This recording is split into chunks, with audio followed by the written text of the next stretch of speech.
현재 우리가 사는 세상은 마음먹기에 따라 다른 국가의 국민이 될 수도 있고 다른 국가에 평생 거주할 수도 있고 금전적으로 감당할 수만 있다면 평생 다른 나라를 여행하는 것도 가능합니다.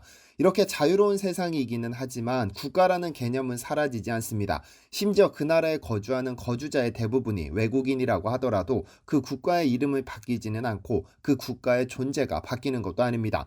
그런데 이런 생각을 해보셨나요? 우리가 나고 자란 한국에 파스타의 날이 제정된다든지 스시의 날이 제정된다든지 바게트의 날이 제정된다면 어떤 기분이 들까요? 한 국회의원이 좋은 의도로 파스타의 날을 제정하자고 침이 튀기게 주장한다면 일각에서는 이탈리아한테 돈 먹었냐와 같은 비판을 쏟아낼 것이고 언론에서는 연일 집중 포화를 쏟아낼 것이 뻔한 비디오처럼 펼쳐지기 때문에 국회의원은 당장 생각을 고쳐먹을 것입니다. 국민의 사랑을 받아야 하니까요. 하지만 여기 아르헨티나의 한 국회의원은 한국의 전통 음식 김치를 위해 이 모든 비난을 감수했습니다. 그리고 결국 47명의 국회의원 앞에서 11분 동안 김치 이야기만 하다 가까스로 그녀의 의견을 관철시켰는데요. 어떤 일이 있었던 것일까요?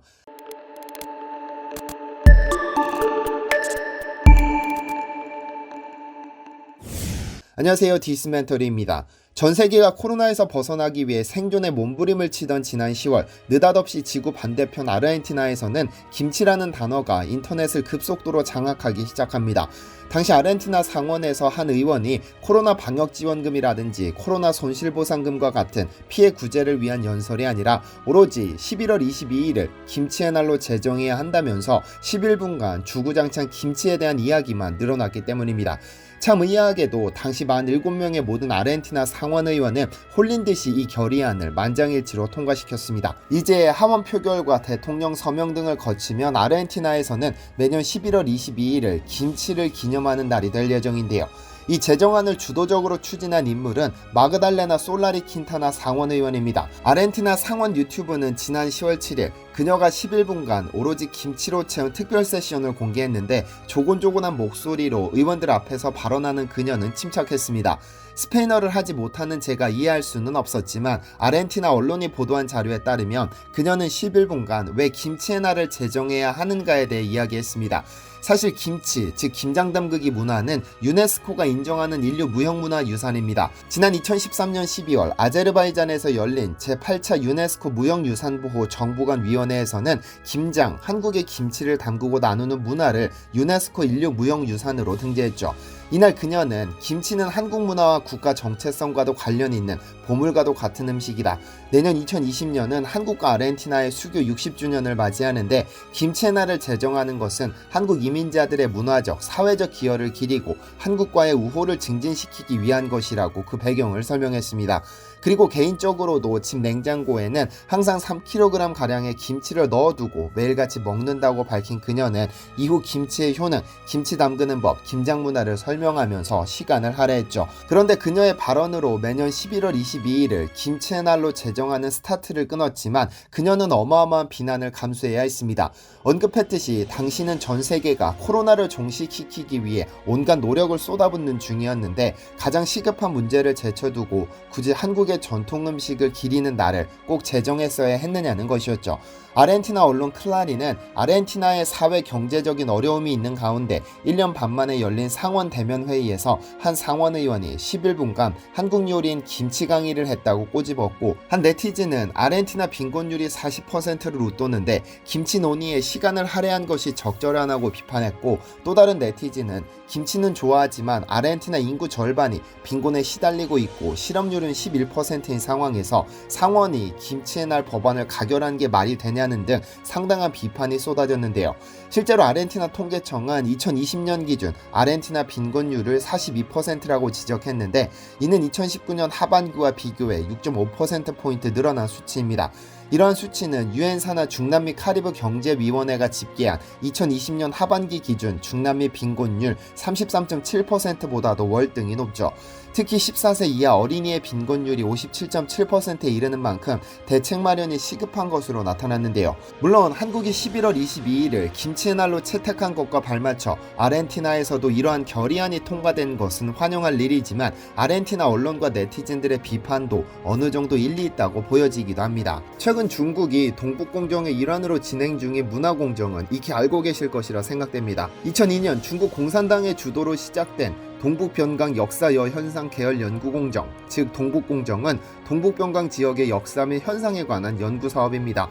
동북쪽 지역에 대한 역사와 현실을 심도 있게 조사하고 이를 통해 소수민족을 하나로 통합시켜 궁극적으로 하나의 중국을 견고히 하기 위해 시작된 이 연구는 역사 왜곡의 시작점입니다. 2007년 5월에 끝난 연구지만 이 당시 제기된 수많은 억지 주장을 현실로 만들기 위한 구체화 작업이 현재까지도 진행되는 겁니다.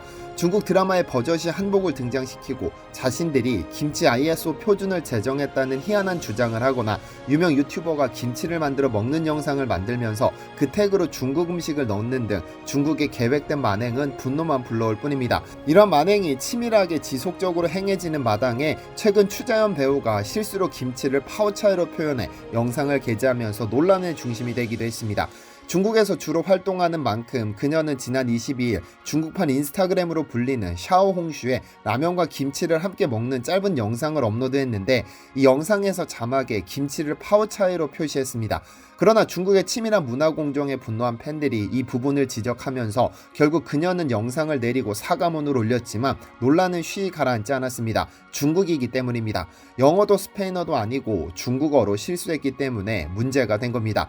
그녀는 평소 한국과 중국 활동을 병행하며 이러한 부분에 대해 누구보다 관심을 두고 주의를 해왔다면서 이번 일을 계기로 우리 고유 음식의 이름을 바로 알고 사용하며 올바른 표현이 더욱 알려질 수 있도록 노력하겠다며 진정성 있는 사과를 남겼는데요. 논란이 안타깝기는 하지만 한국과 중국 양국에서 활동하는 만큼 좀 더 세세하게 챙겼다면 어땠을까 하는 아쉬운 마음이 듭니다. 그런데 추자연 배우를 옹호하는 것은 아니지만 사실 중국에서는 전 세계적으로 통용되는 김치라는 단어를 쓸 수 없는 것이 현실입니다. 보통 소비자들이 어떤 제품의 이름을 명명하는 것이 아니라 기업이 명명하면 이를 따르기 마련인데 김치의 경우가 그렇습니다. 지난 2021년 쿠키뉴스는 중국 내에서 파오차이라고 표기하고 판매되는 김치 제품을 조사했는데 그 결과 대상그룹, 풀무원, CJ제일제당 등이 중국에서 파오차이라고 이름 붙인 김치를 판매하고 있었다고 보도했습니다. 대상그룹의 경우 청정원과 종갓집이 김치를 파오차이라고 쓰고 있었고 풀무원의 중국법인은 칼로 자른 파오차이라고 이름 붙여진 김치를, CJ제일제당은 파오차이 찌개와 한국식 파오차이 군만두를 판매하고 있었는데요. 그렇다면 이러한 표기가 기업들이 논란을 무시했기 때문일까요? 사실이 아닙니다. 중국은 중국에서 유통되는 모든 식품의 규격을 국가 표준으로 관리합니다. 여기에 표기된 용어와 위생 요건을 따르지 않을 경우 중국 내에서 판매가 금지되죠. 김치의 경우 김치라고 표기하는 것도 불가능하고 전 세계 모든 국가의 염장식 야채 식품은 전부 파오차이라고 표기하도록 규정하고 있습니다. 원래 김치는 식품 규격이 따로 존재하고 전 세계 대부분의 국가에서는 이 기준을 따르지만 중국은 유독 자국의 기준을 따르도록 강제하기 때문에 기업의 입장에서는 울며 겨자 먹기로 사용할 수밖에 없는 겁니다. 그렇다고 영리를 추구하는 기업이 중국이라는 거대 시장을 포기할 수도 없을 테니까요. 그런데 더 큰 문제는 이 파오차이로 표기되는 염장채소 중에서 김치가 전 세계적으로 가장 유명하다 보니 김치는 파오차이라는 공식이 생긴 겁니다. 인기가 너무 높은 것이 오히려 장애물이 된 것인데요. 이에 농림축산식품부는 지난 2013년 김치를 신치라고 표기할 것을 제안하기도 했지만 이 용어로는 동치미, 백김치 등 다양한 김치를 포괄할 수 없는 한계가 있어 기업들이 사용을 꺼리고 있죠. 이 문제는 기업과 개인이 아닌 국가가 나서서 해결해야 할 문제가 아닐까 생각됩니다. 시청해주셔서 감사합니다.